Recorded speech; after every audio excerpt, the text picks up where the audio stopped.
Buenas tardes. Lamentamos ver cómo una iniciativa tan importante y necesaria para abordar la crisis crónica del sistema de la salud se hunde en la Comisión Séptima del Senado, a pesar del gran acuerdo alcanzado en un porcentaje alto del proyecto. Este proyecto fue construido en la sociedad civil a través de la Comisión de Seguimiento, con un sólido estudio económico y el propósito de reglamentar la Ley Estatutaria 1751 del 2015, que establece las condiciones para hacer efectivo el derecho fundamental a la salud. Merecía una consideración más profunda y responsable por parte de nuestros legisladores. Preocupa que la discusión haya girado en torno a la oposición a la administración pública de los recursos de la salud y una postura de defensa a la intermediación de estos recursos. Es evidente que la gestión eficiente y transparente de los fondos públicos es fundamental para garantizar el acceso equitativo a los servicios de salud de calidad para todos los ciudadanos. Sin embargo, la prioridad debería ser siempre el bienestar de la población y la búsqueda de soluciones efectivas para los problemas que afectan este sistema de salud. En un contexto donde la desinformación y las narrativas falsas pueden obstaculizar el progreso y la implementación de esta reforma importante, es fundamental abordar estos obstáculos con transparencia y claridad. Por eso lanzamos el ciclo de conferencias dedicados a desmentir estas narrativas falsas que se difundieron contra la reforma a la salud, como volver al seguro social, entrega de los dineros de la salud a clanes políticos regionales, dejar sin protección a pacientes con enfermedades crónicas o con enfermedades huérfanas. Nuestro objetivo fue proporcionar a la audiencia acceso a información veraz y fundamentada. En YouTube pueden encontrar una lista de reproducción con el nombre Dialoguemos sobre el futuro de la salud. La reforma es de todos, que recoge las 13 conferencias que fueron presentadas. En este espacio, de la mano con expertos en el campo de la salud, se ofreció una visión objetiva y fundamentada sobre estos aspectos claves de la reforma. Se abordaron las preocupaciones comunes, se respondieron preguntas y se desafiaron estas afirmaciones infundadas con datos y hechos verificables. A continuación, dejamos la intervención de la exministra, la doctora Carolina Corcho, realizado en la rueda de prensa que se llevó a cabo el martes 2 de abril, en el que se hicieron denuncias sobre las pérdidas billonarias de recursos públicos de la salud, con soporte en el estudio de estados financieros encontrados por el Grupo Ciudadano ¿Dónde está la plata?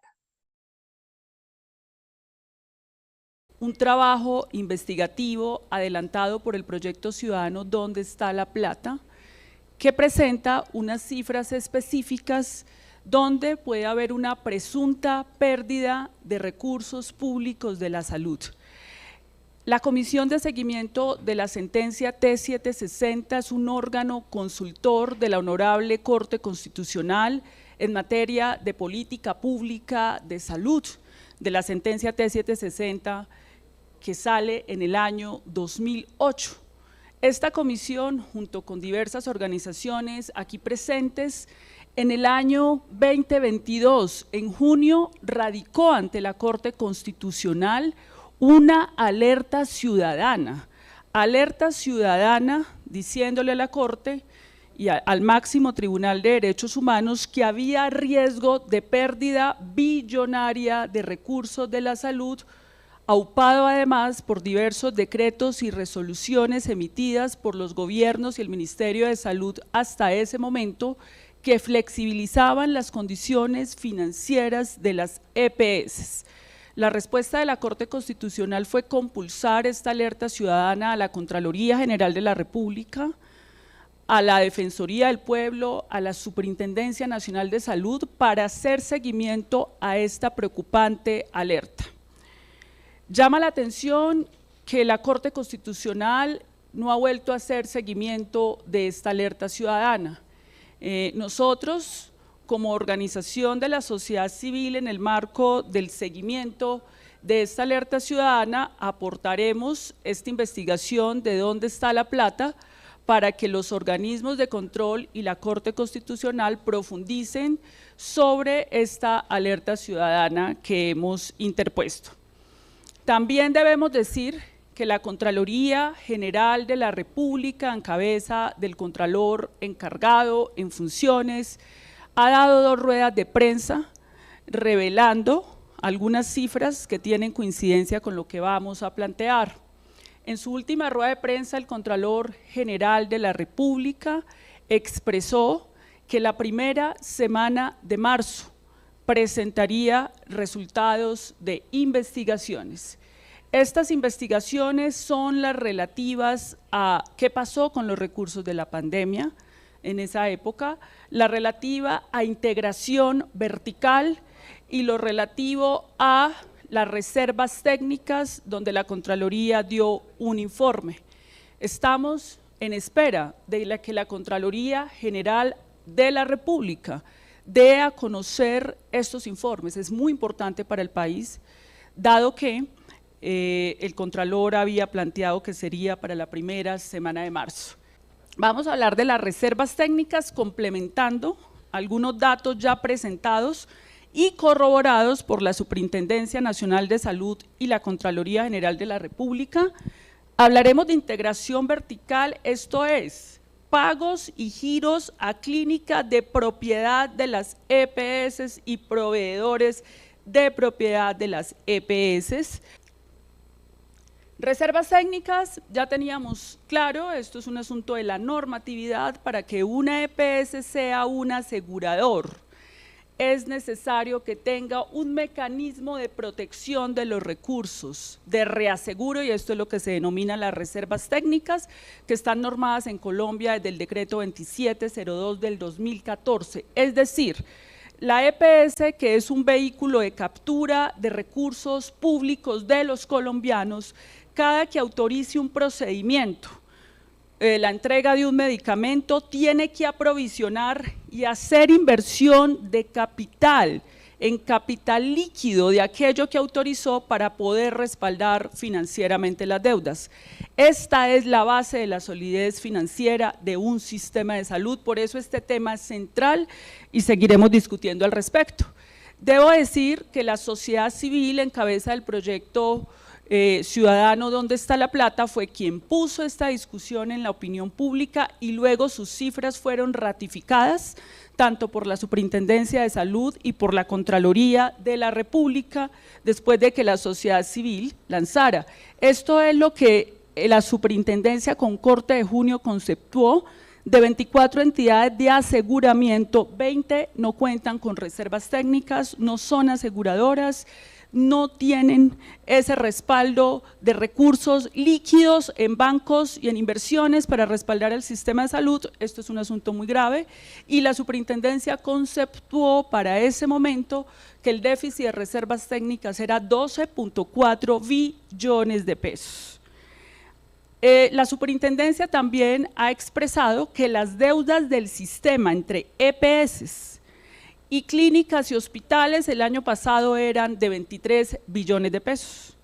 Este año ya ascendieron a 25 en el último informe de la Superintendencia de Salud. Es decir, el sistema sigue hundiéndose rápidamente en una crisis financiera y esto solo lo puede detener el Senado de la República. También eso tiene que ser muy claro. Solo el Senado, el sistema mes a mes se va desplomando y se va profundizando su crisis, la cual viene acumulada desde muchos años. Por eso existe la sentencia T760 del 2008 de la Corte Constitucional, porque ya desde esa época la Corte y la propia Contraloría en el año 2014 está reconociendo que esto no viene bien. La Contraloría General de la República, tomando ya un universo de 26 EPS, a corte de octubre, estos son datos revelados por el Contralor, esto es de los comunicados de prensa de ellos, dice que solo 5 EPS cumplen con reservas técnicas y activos de inversión y coincide con que el faltante son 12.4 billones que hoy debería tener el sistema de salud en bancos y en inversiones, en bonos, para poder respaldar la deuda. Eso es lo que explica la crisis en este momento de la salud. Pero miren aquí y quiero poner esto de manifiesto para ejemplificar. Ante lo que plantea la Supersalud y la Contraloría, ASEMI, el gremio representante de las CPS, ha dicho que no se han podido resguardar estas reservas técnicas porque supuestamente, según ellos, hay insuficiencia de la UPC. ¿Qué significa esto? La UPC es el monto per cápita que gira el Estado anualmente por cada uno de los ciudadanos. Son recursos públicos. Es que aquí voy a hablar de recursos públicos de los colombianos, voy a hablar de recursos de los trabajadores que aportan, de recursos de los impuestos que aportan todos los colombianos. Por eso es tan delicado lo que vamos a mostrar aquí, porque esto no es plata de bolsillo. Esto no se puede manejar con desorden, opacidad y poco transparencia. ASEMI dice eso, que ellos tienen una insuficiencia y que por eso no les alcanza para resguardar las reservas técnicas, pero los hechos no le dan la razón. No corresponde a los datos lo que dice ASEMI. Efectivamente, una EPS, por ejemplo, como Sanitas para el 2023, tendría que tener en inversiones de reservas técnicas, solo tiene 618.000 millones. En aprovisionamiento en estados financieros solo tiene 1.9, es decir, de ese 1.9 realmente solamente tiene 618.000 millones. El diferencial es el déficit de reservas técnicas. Pero si nos vamos a otra EPS, Salud Total, esa sí tiene reservas técnicas como debe ser. Es decir, lo que tiene invertido en capital líquido es superior a lo que tiene aprovisionado en sus estados financieros. Así debe funcionar una aseguradora. La pregunta es, si Salud Total más otras 4 EPS, según la Contraloría General de la República, pudieron cumplir, pudieron invertir y juegan con las mismas reglas del juego de las demás EPS, bajo la misma fórmula de cálculo de la UPC, ¿por qué las otras 20 no?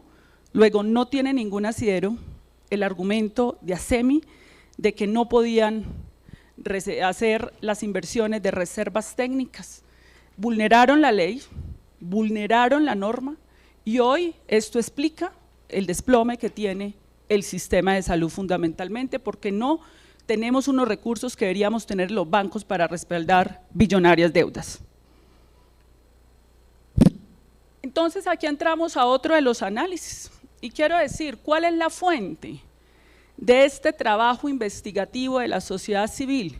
Los estados financieros de las EPS, es decir, la fuente son los propios documentos públicos que las EPS radican en los formatos oficiales de la Superintendencia de Salud del FT 001, estos formatos son oficiales, son las propias EPS, son sus datos con los que estamos trabajando.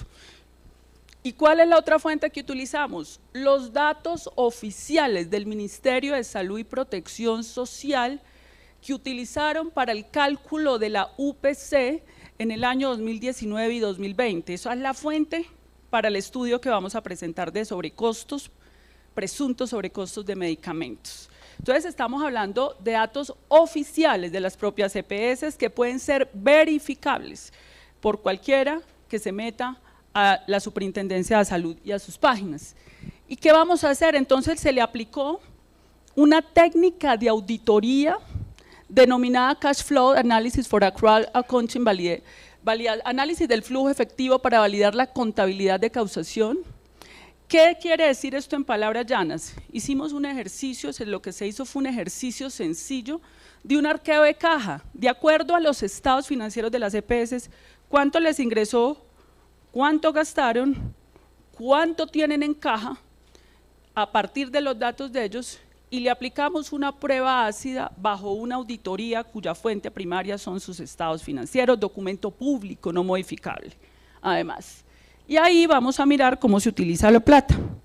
Aplicamos esta prueba ácida a varias EPS y aquí encontramos un resultado.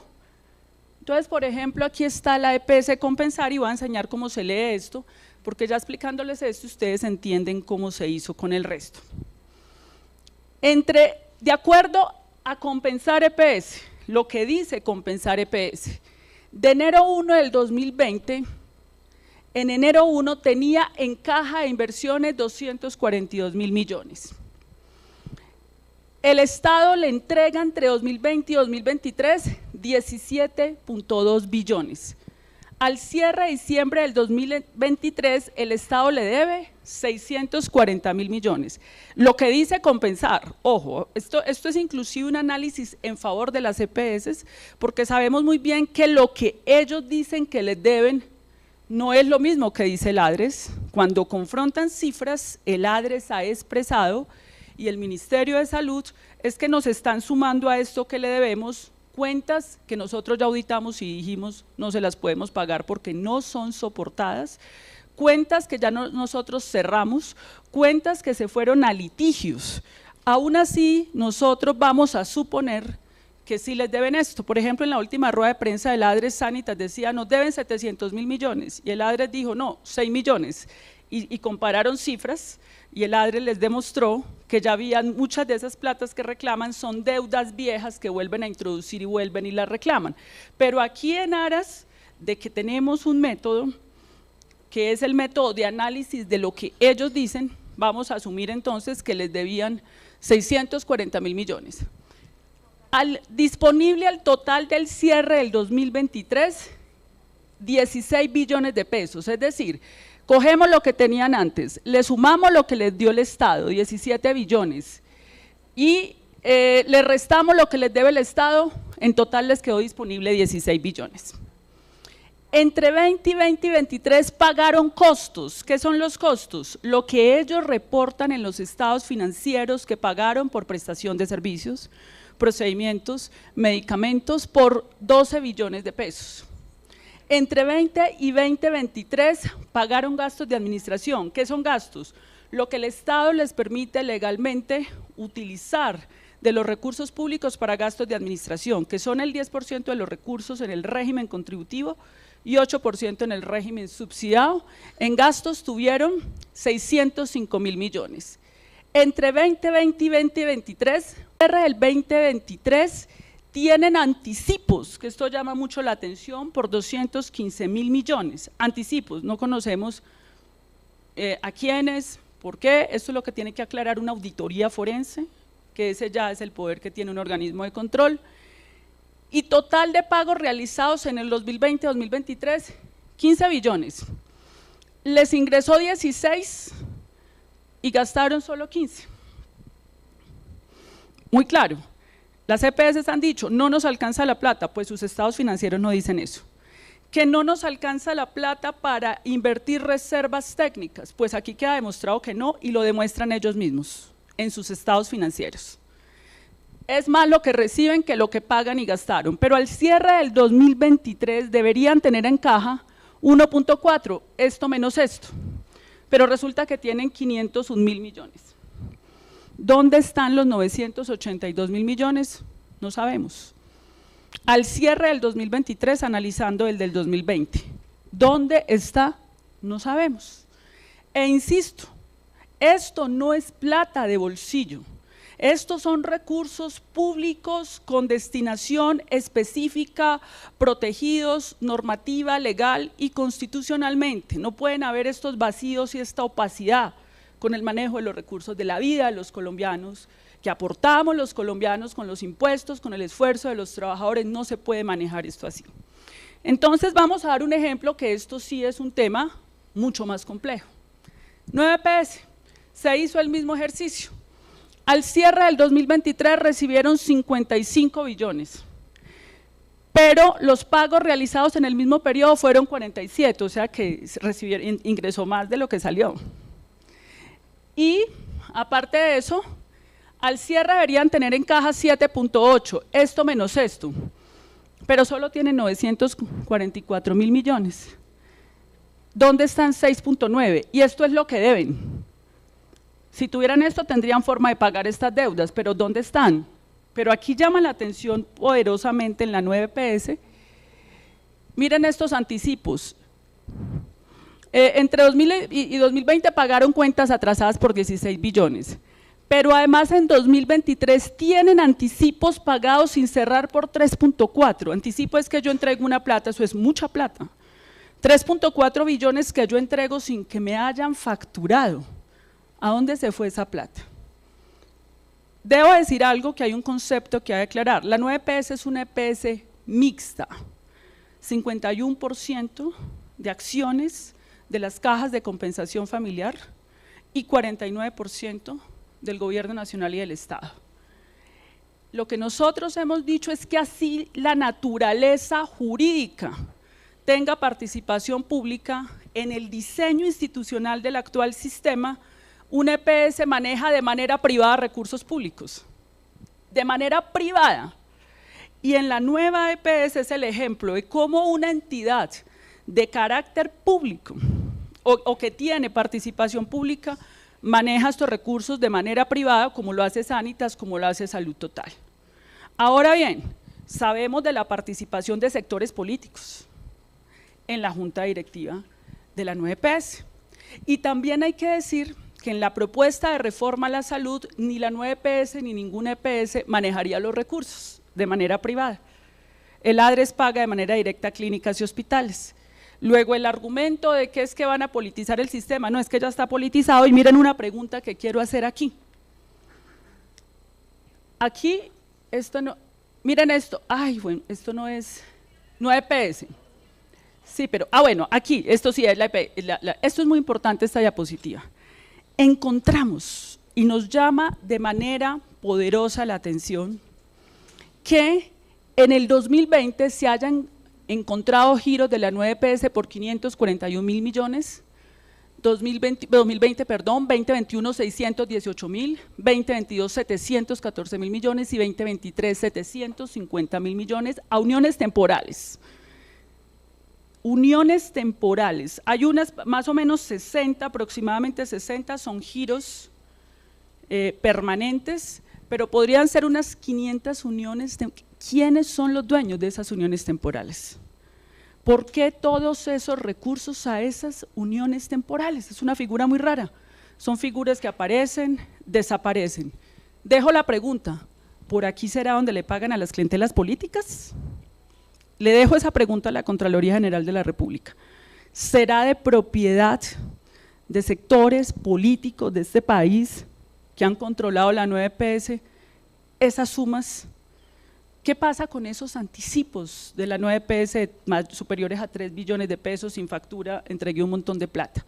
La Contraloría General de la República, el Contralor en una de sus ruedas de prensa, y esto coincide con nuestros hallazgos, ha dicho que 1.5 billones de pesos en los informes y los datos preliminares para el año 2022 de la nueva EPS habrían sido entregados sin soportes. Sin soporte, lo dijo la Contraloría General de la República. Esto está coincidiendo con esto que nosotros planteamos. Ahora, insisto, esto es fuente estados financieros de las EPS. Y evidentemente, ¿cómo se puede saber esto a ciencia cierta? Con una auditoría forense, y la auditoría forense lo que tiene que determinar son las transacciones. ¿Dónde se fue cada peso público con destinación específica? Los recursos de la UPC legal y constitucionalmente no pueden ser utilizados ni para financiar campañas, ni para financiar clanes políticos, ni para infraestructura hospitalaria. Eso está muy claro en la ley y la Constitución, y esto es lo que tendría que aclarar una auditoría forense, que si encuentra preocupaciones y hallazgos, tendría entonces en ese caso que levantar el velo corporativo. ¿Quiénes son los dueños de estas organizaciones por donde circula esta plata? Dejamos esto para la inquietud. Ahí está el listado de las uniones temporales. ¿Quiénes son los dueños de eso? Es lo que les queremos preguntar a los organismos de control, que sí tienen instrumentos. Entonces, cogimos varias EPS y le hicimos la prueba ácida. Entonces, disponibilidad total en ese periodo, 191 billones. El dinero que pagaron, 171. Mayores los ingresos a lo que pagaron realmente. No hay excusa de lo que está diciendo ASEMI, que es que no les alcanza la plata, según ellos mismos en los estados financieros. Saldo disponible actual, 6.8. Probable faltante. Este tipo de auditoría que se hace acá aproxima y ayuda a enfocar una auditoría forense, porque evidentemente tenemos las limitaciones que no tenemos auditoría forense, ni poder corroborar esto con transacciones específicas. 13.2. Aquí hay una situación con Sanitas, por ejemplo, que llamó la atención en los últimos análisis. Sanitas en diciembre hizo una maniobra contable en sus estados financieros para reducir las provisiones de reservas, entonces reducir lo que tenían que invertir, y eso podría variar la cifra. Todavía no entendemos por qué esa maniobra, es una maniobra extraña desde el punto de vista de los expertos en contabilidad, y nos llama la atención que la hicieron en diciembre. En octubre, después de que ya se había pronunciado la Superintendencia de Salud y la Contraloría sobre las reservas técnicas, que nunca había habido un pronunciamiento sobre eso de los organismos de control, observamos que nunca en los estados financieros de Sanitas había esta maniobra. Estamos investigando para aclarar qué fue lo que pasó ahí, porque eso podría generar un cambio en las cifras Sanitas, y también ahí podría haber otras dos que también hicieron esa misma maniobra financiera. Entonces eso queremos dejarlo de presente, que estamos investigando y aclarando qué pasó ahí con esa maniobra contable. Aquí, integración vertical.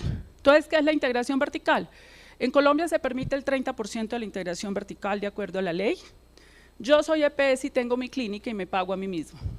En Colombia no hay regulación tarifaria, yo me pago a lo que yo quiera. Eso lo cambia la reforma a la salud, por eso es tan grave lo que está pasando en el Congreso de la República. Es una irresponsabilidad frente a esta situación de opacidad. Y también a los organismos de control, aquí puede estarse perdiendo, podría estarse perdiendo plata todos los días, sin que haya actuaciones claras. Es un llamado respetuoso, pero además también firme que hacemos, porque esto es la vida de los colombianos. Entonces, en ese sentido, en la revisión de los reportes oficiales de las IPS, IPS son las clínicas, y los hospitales, a la Superintendencia de Salud encontramos que para el 2021, en este momento hay un total de 11.370 IPS, prestadores de servicios de salud. Para el 2021, 537 IPS concentran el 81% del gasto público en salud. O sea, 60.5 billones en 537, de más de 11.000. ¿Y quiénes son las 537? Ahorita vamos a ver lo que es la integración vertical. En el 2023 ya se concentra más el oligopolio. 309 IPS facturan el 76% del gasto en salud, que equivale a 64.8 billones de pesos. Facturan esos recursos. ¿Y quiénes están ahí? Las 10 IPS que más facturaron: Compañía de Medicina Prepagada Colsanitas. Y aquí dejamos una pregunta a la Contraloría, al Ministerio, y esa pregunta es: ¿cuáles son? Porque hay una denuncia que hay que aclarar si se está financiando con recursos públicos de los presupuestos máximos de la prepagada. Eso tiene que aclararse.